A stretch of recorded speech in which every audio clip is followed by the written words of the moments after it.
সাইয়েদনা সুমামা ইবনে উসাল রাদিয়াল্লাহু তাআলা আনহুর কথা মনে পড়ে যায়। তিনি ছিলেন ইয়ামামার বাদশা। মদিনাতে বিশ্বনবীকে হত্যা করার নিয়তে এসেছিলেন। গোপনে গোপনে বিশ্বনবীকে হত্যা করে আবার ইয়ামামাতে তিনি ফিরে যাবেন। কিন্তু কি অবাক করা কাণ্ড, হত্যা করতে পারে না। সাহাবারা ওনাকে ধরে ফেললেন, ধরে মসজিদে নববীর পিলারের মধ্যে বেঁধে রাখলেন। বিশ্বনবী সাল্লাল্লাহু আলাইহি ওয়াসাল্লাম সাহাবাদেরকে বললেন, তার খোঁজ খবর নিও। তোমরা যে রুটি বানাও এর মধ্যে সবচেয়ে ভালো আটার রুটিটা তারে দিও, সবচেয়ে রিফাইন্ড খেজুর, যেটা পিওর খেজুর, এটা তারে দিও। আর বিশ্বনবী নিজের উট থেকে দুধ দহন করে ওনার বাড়ির এক কর্মচারীকে বলেছেন, দুধ দহন করে সুমামার জন্য নিয়ে যেও। সুবহানাল্লাহ পড়বেন না? সবাই তো অবাক, ইয়ামামা থেকে আসছে নবীকে হত্যা করতে, বিশ্বনবী দেখে তারে জামাই আদর করে। সাহাবারা বলেন, ইয়া রাসূলুল্লাহ, আপনাকে হত্যা করতে এসেছে, তার তো কঠিন ক্যাপিটাল পানিশমেন্ট হওয়া দরকার, কঠিন শাস্তি হওয়া দরকার। বিশ্বনবী বললেন, না, আমি যেটা জানি তোমরা সেটা জানো না, তোমরা সুমামার সাথে ভালো আচরণ করো। বিশ্বনবী সুমামার কাছে গেলেন।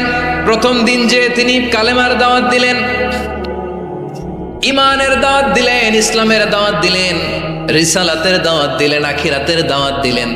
পরের দিন যে বিশ্বনবী সালাতের দাওয়াত দিলেন, যাকাতের দাওয়াত দিলেন। ইসলাম কি, কিভাবে, কেমন করে পালন করতে হয় চমৎকার আর্টিকুলেট করতে শুরু করলেন। তন্ময় হয়ে সুমামা ইবনে উসাল রাদিয়াল্লাহু তাআলা আনহু বিশ্বনবীর কথাগুলো শুনতে আরম্ভ করলো।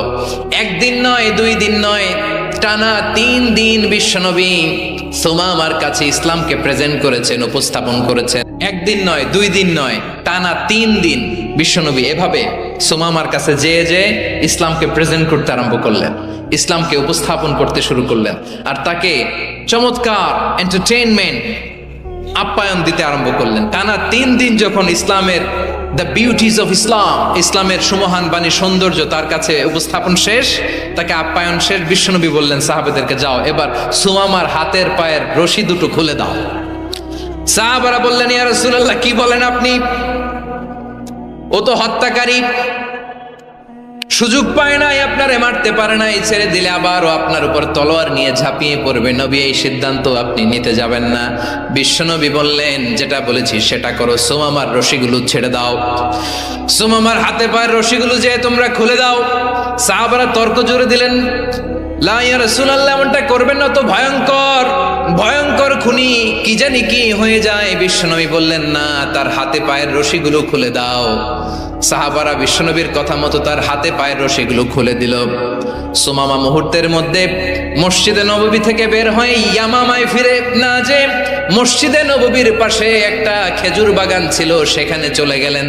সেখানে একটা ছোট্ট কুয়া ছিল, কুয়ার পানি দিয়ে তিনি গোসল করলেন। সুবহানাল্লাহ পড়েন। কুয়ার পানি দিয়ে গোসল করে মসজিদে নববীর সামনে এসে বিশ্বনবী এবং সাহাবাদের সামনে দাঁড়িয়ে সাব্বাবা উঁচু করে বললেন, আশহাদু আল্লা ইলাহা ইল্লাল্লাহ ওয়া আশহাদু আন্না মুহাম্মাদান আবদুহু ওয়া রাসূলুহু। আল্লাহু আকবার। আমি সাক্ষ্য দিচ্ছি আল্লাহ ছাড়া কোনো ইলাহ নাই, আর মুহাম্মদ আল্লাহ তাআলার প্রেরিত বান্দা এবং রাসূল। প্রিয় ভাইয়েরা, ইহসান দিয়ে যা জয় করা যায়, কঠোরতা দিয়ে সেটা কঠিনকালেও জয় করা যায় না। আওয়াজ করে বলেন ঠিক কি না?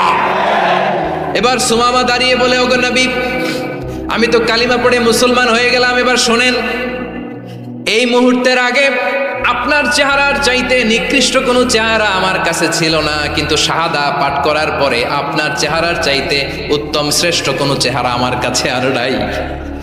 ও নবী, আজকের দিনের আগে ইসলাম ধর্মের চেয়ে নিকৃষ্ট অপছন্দনীয় কোনো ধর্ম আমার কাছে ছিল না, কিন্তু এই মুহূর্ত থেকে ইসলামের চেয়ে সেরা শ্রেষ্ঠ পছন্দনীয় কোনো ধর্ম আমার কাছে নাই।